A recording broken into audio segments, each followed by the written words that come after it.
Salut à tous, j'espère que vous allez bien. Ça faisait longtemps que j'avais pas fait de vidéo et parce que j'en sentais pas le besoin. Et là, d'un coup, ça fait tilt. Depuis une semaine, je galère un peu à reprendre euh, mon programme de révision parce que là, j'ai des partiels bientôt et à reprendre à faire mes routines, etc., etc. Parce que c'est dur de pas être tenté.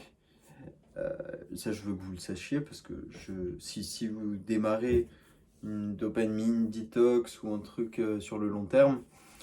Je suis là pour vous encourager et je ne vais pas vous cacher les choses. Donc aujourd'hui, on va parler de comment trouver sa passion. Ça, c'est un truc qui m'a pas mal obsédé parce que je me suis toujours dit que j'aimais tout, mais j'ai l'impression qu'une passion, c'est vraiment en mode vas-y, tu trouves ta passion, c'est un tilt et t'es pas bon, mais tu kiffes ça et tout, et tu tryhard, et puis t'es bon en un mois et tout. Mais en fait, c'est pas du tout ça. Il faut apprendre les choses, et il faut essayer quoi pendant longtemps. Et là, je suis tombé sur une vidéo, c'est vraiment comment trouver sa passion. Je vous la mettrai en description, c'est en anglais. Et elle est super intéressante parce que ça rejoint ce que j'avais senti. Et ce que j'avais senti, c'était que moi, je suis créatif et tout le monde est créatif. Sauf que avec tout ce qui nous environne de nos jours, c'est beaucoup plus difficile de se concentrer, de trouver de nouvelles choses à faire, de trouver du temps, parce que ça nous bouffe le temps.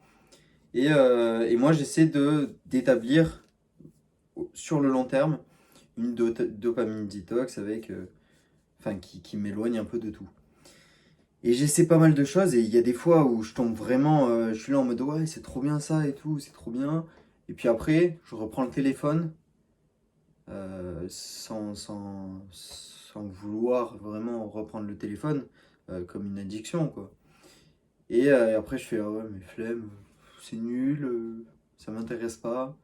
Et là, du coup, dans la vidéo, ce qu'il disait, c'est que avant de vouloir trouver notre passion, déjà dans le passé, il faut savoir qu'on n'avait pas toutes ces formes de distraction. Et avant, tu avais vraiment un projet de vie, tu devais aller à l'école. Si, si on regarde dans les années 1900-1800, aller à l'école, et puis après, tu sortais, tu faisais ton taf, tu devais construire ta maison, il y avait plein de projets naturels que tu avais.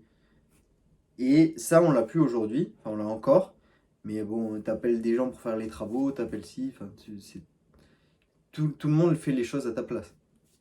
Et c'est comme ça, c'est peut-être mieux comme ça. Mais la chose en est que euh, on ne se concentre plus sur découvrir toutes sortes de choses. On se dit, ça c'est ma voie, je me fixe à cette voie, je fais mes études, 8 ans, blablabla. J'arrive dans mon truc, je fais mon truc, je fais construire ma maison, etc., etc. Ou je prends une maison qui est déjà construite. Donc voilà, ça c'est l'époque. Et en fait, à l'époque, quand tu commençais à construire des choses, quand tu commençais à découvrir de nouvelles compétences, et ben en fait, comme tu n'avais pas le choix que de faire ces choses-là pour te divertir, en fait, c'était vraiment, tu construis ta maison, ah ouais, c'est super cool, ah ouais, il faut faire ça, oh putain, je savais pas qu'on construisait comme ça et tout.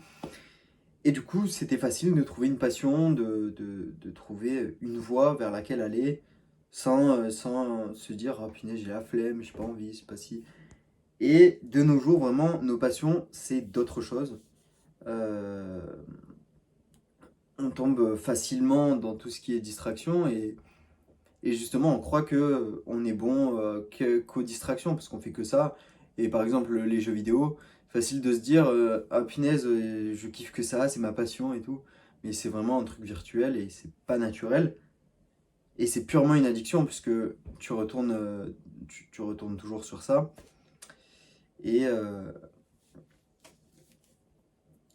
et c'est vraiment la dopamine et c'est un fléau. Enfin, les jeux vidéo, les gens qui jouent aux jeux vidéo, même s'ils sont bons dedans, ils gagnent leur vie dedans et tout, physiquement, ça va pas être ça. Dans la plupart des cas, je parle. Et, euh, et après, mentalement, je ne sais même pas. Parce que c'est pas ton. S'ils le vivent bien, tant mieux pour eux, hein, mais c'est pas réellement toi qui s'exprime.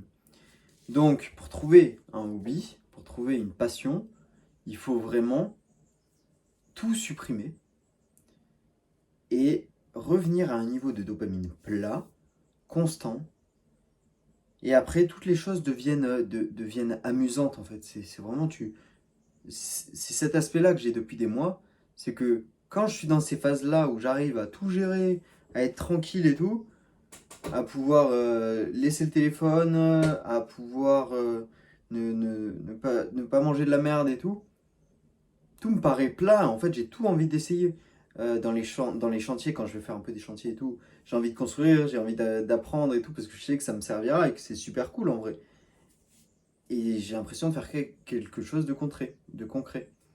Donc voilà, morale de l'histoire, il faut vraiment que vous stoppiez toutes vos distractions et que vous vous concentrez sur trouver des hobbies, trouver des choses à faire, de la créativité. Il y a plein de listes sur Internet, donc vous allez chercher sur Internet, faites une liste et vous les essayez pendant une longue période, un seul. C'est ce qu'il disait dans la vidéo, ça paraît tellement logique en fait. C'est vraiment un tilt que j'ai fait en voyant la vidéo. C'est prenez un seul hobby, vous le testez pendant plusieurs semaines. Si ça vous plaît pas, et ça vous plaît plus au début ça sera un peu dur, mais si ça vous plaît plus au bout de quelques semaines, vous le stoppez, passez au suivant. Et ça, vous en avez pour toute votre vie quasiment. Il y en a plein des hobbies de nos jours.